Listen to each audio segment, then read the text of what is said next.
63 мегаватт дулаан үйлдвэрлэх хүчин чадалтай Дамтаржаа дулааны станцын барилга угсралтын ажил 40% үргэлжилж байна. Барилга угсралтын ажлыг эх оны 8 дугаар сард дуусган 9 дугаар сараас туршилтын ажлыг эхлүүлэх юм. Тус станц ашиглалтанд орсноор Дамтаржаас хэлб орчмыг дулаанаар хангах боломжтой болно. Дамтаржаа дэд төв төслийн хүрээнд 801 талбарыг хамарсан дулааны шугам сүлжээ, бохирын шугам сүлжээ, зам, нийгмийн барилга байгууламж барьж байгаамаа. Мөн үерийн хамгаалтын сувгийн ажил дууссан бол хөрсний ус зайлуулах ажил 80% үргэлжилж байна. Мөн 2.8 км автозам барьсан байна.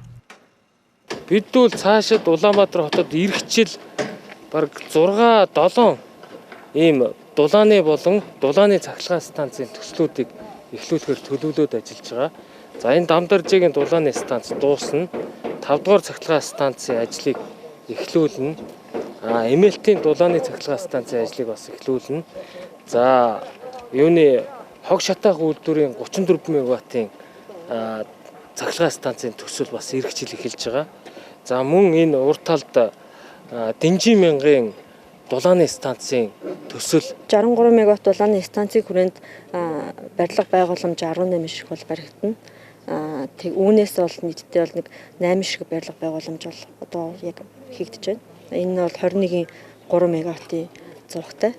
Тэгээд нүүрс төрөгчийнхээ бол азотын эсэл гих мэтчлэнгээр нөгөө байгаль орчинд агаарын бохирдлыг бууруулах зорилгоор шохон чулууг бас мөн хэрэглэдэг. Хэрэглэхээр одоо ингэ төлөвлөлөө явж байна.